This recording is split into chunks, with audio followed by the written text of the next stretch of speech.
it's an auspicious day today. Today marks 15 days of war on Iran between the United States and Israel. So, folks who may not know, for the last 15 days, Israel, principally in the United States, have been bombing targets in Iran. And I think according to sources inside Iran, I think it was just around 1,400 civilians have been killed in missile strikes carried out by the United States and Israel. Most recently, it was corroborated that a Tomahawk missile strike on a girls' elementary school led to the death of over 150 schoolgirls. The United States was trying to avoid responsibility for this missile strike, but third party and even their own sources have confirmed that it was U.S. munitions that were used to blow up this girls' school, and the United States is principally responsible for this current wave of civilian fatalities in Iran. And so this is a complex issue.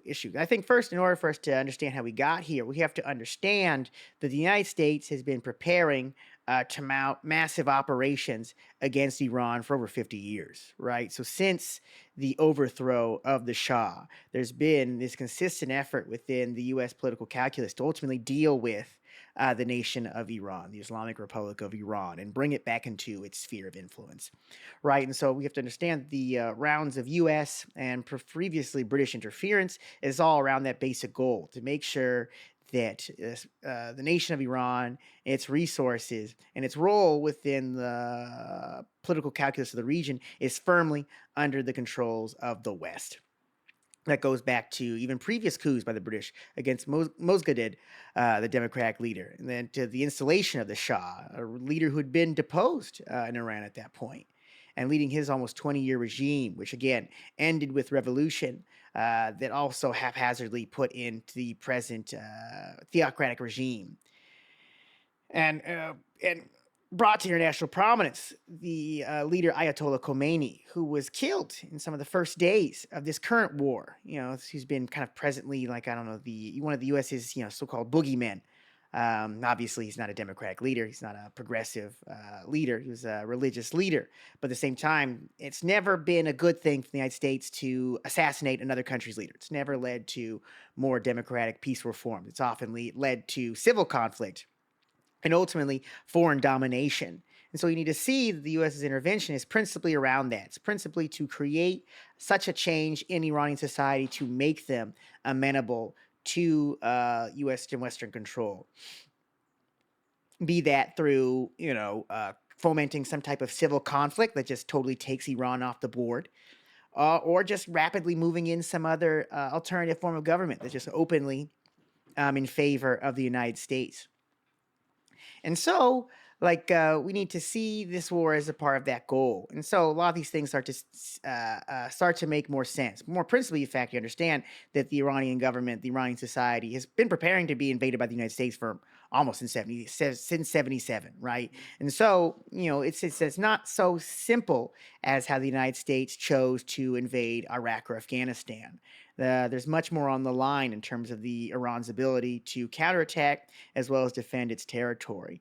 And so the impact of these first 15 days of conflict has, in some ways, been small, but it's also growing, right? And so I think in some cases, Americans have seen like a 60% rise in the price of gas, 60 cents per gallon rise in the price of gas.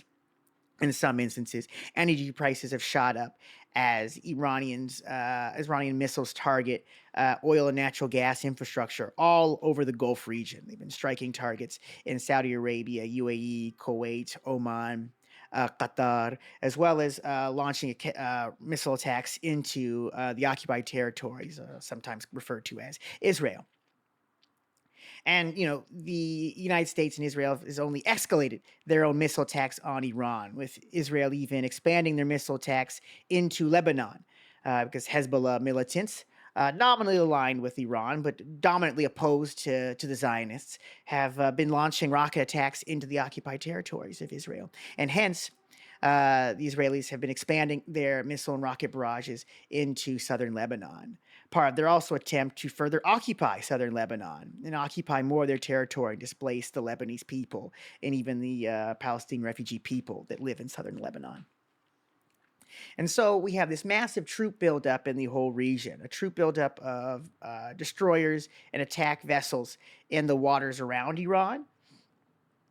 comparable to some of the buildup that we saw before the surge that led to the occupations of Iraq and Afghanistan. And I think just last night, Trump deployed a Marine unit that could be used in ground operations in Iran. So this is a new story, right? Just coming out that the president has just put together a Marine Expeditionary Unit that it's on its way. And so they're aboard the amphibious assault ship, the USS Tripoli, which is based in Japan, and they're being sent over to the Gulf region. So I think it kind of just demonstrates that, even if a ground invasion isn't necessarily incoming by, say, this next coming week, they're not necessarily leaving that off the table. They are considering trying to do a full scale ground invasion. So we should take that very seriously. But also understand that the United States supply chains isn't necessarily going to allow them to just repeat the last 25 years of the war on terror. There's real serious political and economic concerns. Right, but we also have to really see that this current phase of U.S. imperialists is so much more bold faced, right? Because if you're like an older person like myself, you remember the initial occupations of Iraq and Afghanistan. And you really remember the veneer of sort of neoliberal international human rights legalism that entire period was draped in, right? The United States needed to occupy these countries in order to make sure that these people could be free because they were ruled by people that just hated American freedom, Western freedom and values, and just wanted to oppress everybody. So the only people that were able to fix that situation were the U.S. imperialists. 25 years later, it all seems like such a ridiculous lie. And it's even more telling now that even the present U.S. imperialists, they don't feel the need to actually repeat that lie. Even obviously, for folks who have been paying attention, Iran has been the center of a lot of different mass demonstrations over the last several months, largely in response to rising economic sanctions placed on them by the United States, but also due to the ongoing internal contradictions within Iranian society between the masses of people and the theocratic regime. The United States has leveraged this unrest as further evidence of why their missile attacks are important, why their war is ultimately just, right? The Iranian regime deserves to be overthrown.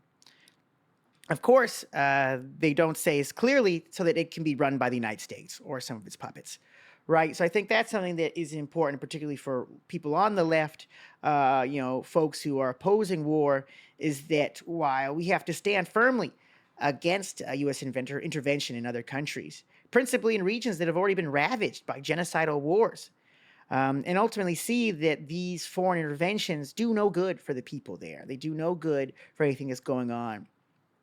And they ultimately also expose like the larger political relationships in the region, right? That it's not just a larger religious conflict because so many of the other Arab states are already aligned with the United States and Israel and working actually to contain Iranians' self-defense of their territory. You have like the governments of Saudi Arabia, Jordan, UAE, Oman, all shooting down missiles headed toward Israel. Right, shooting down missiles meant to attack U.S. military assets in the region, and just realizing, like, yeah, how many of these Arab states have Israeli and Arab military and American military assets in their borders that are being used to aggress militant groups in Palestine, in Gaza, in Lebanon. The government of Iran, the people of Iran, as well as the people of their own countries, right? And understand that Iran is actually quite alone, actually, in the whole region of being unaligned with the U.S. imperialists and the Zionists, and that seeing that contradiction between the people, between the Zionists, between the U.S. imperialists is like the dominant contradiction of that region, and that no progressive change can actually happen if they're continually aggressed by the U.S. imperialists. So the U.S. needs to stay out of the regions. The U.S. stay out of the region. So I'm curious some of your thoughts on this, Dale. This is a rapidly developing area issue, right? There's a chance of even further escalation of this conflict. It's already spread over to Lebanon. So yeah, what's your take? Yeah, I mean, I think this is just like, honestly, just an ever constantly devolving shit show at this point. Um, I feel like it's really obvious in a lot of ways that this is causing serious fractures, even within like the greater imperialist order. Like I think like we see that as like countries like France and other European countries are like trying to renegotiate energy deals as this stuff is happening. It's clear that like the United States just did this because this is what Israel wanted to do and what the United States has been trying to do for decades. And we brought this up on a previous episode when they did like a an exercise or like basically an estimate of like what would happen if they tried to invade Iran. This was like in the early 2000s. It was a catastrophe, and we're seeing what that looks like right now in some respects, only even worse because the people that are doing it have even less understanding of the nuance that is required to go into a situation like this. I think realistically some of these folks probably thought it would have been just as easy as Venezuela. Um, and like we're seeing this happen as like the US is actually trying to shift a lot of their different presence in other parts of the world, what actually is could end up being like a huge strategic blunder in a lot of respects. We're seeing how they're trying to move a lot of their ships from the Pacific over to the Mediterranean, but that puts a lot of the US's allies in the Pacific and in Eastern Asia at risk. I think like the big thing that comes to mind in particular is like with Taiwan. This puts the potential for Chinese aggression against Taiwan to finally end the civil war at a much higher stake. And like what does that mean for a lot of folks? A lot of people might not think of like Taiwan as that significant. They might be like, oh well, we need to like free Taiwan and like screw China or whatever. It's like, but if China ends up taking over Taiwan or ends up successfully like like blockading it, that's going to have a huge impact for our economy based on like a lot of you know, the chips that are being produced there that for AI specifically, but just in general, the semiconductor production that is happening there isn't something that the US market can replicate anytime in the next, I don't know, even 10 or 20 years, realistically. Um, and yeah, like I think like if we're looking specifically at like what's happening with the US trying to attack Iran with Israel's help, um, it's really just a lot of like poor gamesmanship in some ways. I think like recently there was like a huge strike on, I think it's like the island of Karg or whatever, and they basically took out all the facilities on there except for the oil facilities because this would have a huge economic impact on the entire world. And like some of the things that Trump and the U.S. military are threatening to do, it's like they just don't make sense. It doesn't make sense to like do an all-out assault on on an area that has like facilities that are like thousands of meters, if not like miles underground. It doesn't make sense to do a full-on like all-out like ground war when you don't have the backing of like a lot of folks that a lot of countries that the US did have the backing of when they invaded Afghanistan, when they invaded Iran, specifically because there's a lot of like economics that are tied into this.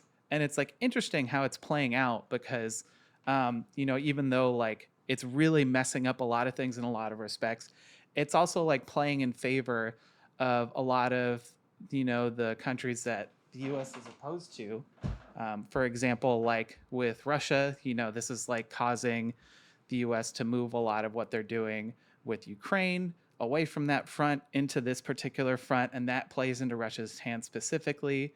At the same time, I think the thing that a lot of people are seeing is that China and Russia are not providing really any sort of like significant support to Iran in this situation, which is a little bit surprising to me. But I think it shows that like they're thinking beyond this particular moment, and they're trying to see how it plays out within the coming weeks, because ultimately I don't think the US is going to end up being successful in whatever they do. um, and I also think it's like this is not only causing like huge fractures within American society in some respects, because obviously people don't want to go into another war like this. The vast majority of Americans don't support this happening. They don't really see the point in it happening, especially when, you know, gas prices are skyrocketing at this point. It's like $100 for a barrel or whatever, and that's like it keeps going up like $10 every week as long as this is happening. And the only times that it stabilizes is when Trump comes out and says something that is like alluding to the U.S. backing down or actually doing that. But realistically, they don't really have a way out of this situation aside from making these empty threats that they can't follow up on because they don't really have a clear plan to actually finish this. And I don't think realistically they ever did. And I think like one last point too is, it's obviously causing some, fractures within, the government and American society, and like the people are really seeing what's happening in some respect, but we're not seeing a massive anti-war movement like we saw in the early 2000s, but it's definitely causing some serious fractures within Israeli society. It's like the government has straight up come out and said like, don't post what's happening here on the internet, or else you will be severely, reprimanded for what you're doing. There will be severe repercussions for that. And what does that mean? It means they're getting hit pretty hard. you know and the fact that like, I think recently there's been a number of like AI videos and potentially pictures that have come out of Netanyahu, and people are asking like, where is he? There's rumors circulating whether he's dead or not. I'm not sure, but the fact that those rumors are circulating and people are like, why would the government feel like they need to put this out instead of like having him just talk? It shows that they're in a really bad position too. And so I think like ultimately, what does that mean? I think it puts the people in a really advantageous position. If we're seeing these fractures in the government, in how they're handling this situation, if we're seeing it potentially, like sully this relationship with other imperialists and other people that they normally would side with, it puts everybody else in a really advantageous position if people get organized, if they come together and like try and find a way to, end this war, expose this stuff for really what it's all about, and do something about it. So I think despite, all this really messed up stuff happening, and I don't want to say like, it's a good thing that this is happening, but it does provide a tremendous opportunity at the same time. So yeah, I don't know. There's some what I've been thinking about recently, but Yeah. Well, I think, in order for it to be an opportunity, there has to be like somebody to seize on it. yeah. And I think, you look at Iranian society right now, and these folks have been, struggling against the theocracy for a long time, right? And obviously, there's not going to be like some opening created by the US's interference there, Mm-hmm. right? And particularly in a society that, the Ayatollah and his regime has worked so hard to sort of like take apart the leftist movement in Iran, right? There Yeah. really isn't like a long memory of struggle going on, right? And then you have like the diaspora movement here, which is all like, fiercely pro Shah, pro U.S. Intervention. Yeah, it's pretty gross. Yeah, it's pretty gross because like when the fuck ever have like Israeli bombs ever fixed anyone's problems? It's ridiculous. Yeah, I think that was something I saw online, and somebody said it really helped the Nazis, and I'm like, no, it did not. That was the Soviets, dumbass. Like, sorry, People wrong love to bomb. forget how much the Soviets did. Yeah, right. Like, It's like they really did end the European front. like never. The United States has never deposed a dictator. Like never. Like never. Never. I mean, you can make an argument with like with Serbia, with what is it? Saddam, maybe. Saddam, and he was our guy. He was our guy for a until long he time. wasn't So. guy. And I think that's the difference here, right? Is we see along these contradictions, right, with the and then of rising inter-imperialist competition, right? That Iran, the present theocracy, the Islamic Republic, is very much lined up behind Russia and China, as you've already shared before. But even them, they're kind of hedging their bets around how they can actually counteract the United States here. Seems like they're kind of just allowing this to become like another quagmire. I think ultimately they're going to start like leveraging some level of support. They can't just allow Iran to totally be packed up by the United States. There's a good example looking forward as you look toward the conflict in Syria, right? Bloody civil war that went on for 10 years until ultimately the Russians and the Iranian backers of Assad were so pinned up in the war in Ukraine, defending themselves. In Iran's case at that time, just a year and a half ago, year and some change, were again deflecting Israeli rocket missile attacks themselves, right? And that there was that opening that allowed the United States to do that final push to take Assad's regime out. And so it seems like you see this movement of Iran sort of in line with like Trump's board of peace on Gaza, is they're really trying to make moves back on these regions in big ways to really bring the stuff up. And this again, this is after almost I think almost 20 years of the pivot toward the Pacific started under Obama, right? The move to pivot to corner China in the Pacific. And so now, as we discussed already, there's some attempts to reshuffle those military assets that are put in the Pacific to sort of hem things up in the Middle East. So you see like an imperialist entity that is wildly oscillating between two theaters of conflict in order to sort of move against and cut off its adversaries. Mm.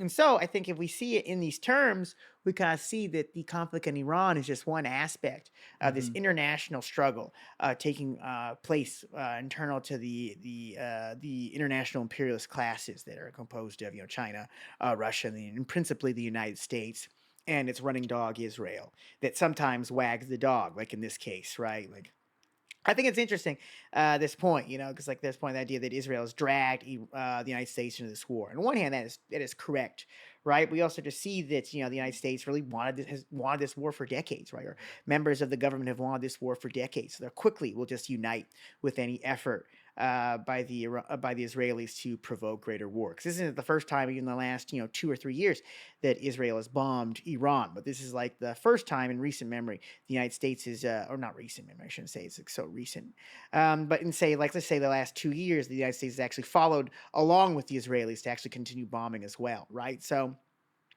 the administration, as Dale's already talked about, sort of like haphazardly decided that now is the time to move, and then it creates this cascade of other contradictions. And so this is something that we need to monitor closely. There is an opportunity, a chance that this could escalate into ground operations. Folks who remember the occupations of Iraq and Afghanistan remember how abysmal those went, and I think this possible occupation, if that's being considered of Iran, would even be even more of a catastrophe. Oh, absolutely. It's already starting to play out really poorly. And we're seeing the government's response. It's Yeah. like people are rightfully, pointing out it's like, oh, look at how disrespectful like Trump is. And what the fuck? Like, why are they stacking coffins on top of coffins instead of like minivans and stuff? But then, it's like we'd see just how the ruling class deals with this stuff in general. I showed you that one picture the other day of all the service members that have been killed, the U.S. service members that have been killed so far, and it was listing their names, and one of their names was covered by a stock ticker. Yeah, hell It's like yeah. that's so disgusting, but Yeah. also like it's like a very dark humor. It's hard not to laugh at that, but it also really shows like what this is about. This isn't actually to liberate the people of Iran. No, I don't think anybody is convinced of that except for, I don't know, the Iranian diaspora, who are like pretty reactionary, and all the people who are just generally confused by this, or in line with imperialism. But it's clear, yeah, the government doesn't have like a real plan for success, and they think that they can just um, that they can just bulldoze their way through like they have in other ways. I really do think in some ways, like what happened in Venezuela, they're like, oh, we can just do this again. But it's like, yeah, but you know, they just got the Ayatollah's son, and now what are you gonna do? Now are you gonna try and kill him? Like, it's Mhm. like, what's going on? All right. So this is a rapidly developing situation. So we'll have more updates as the situation develops.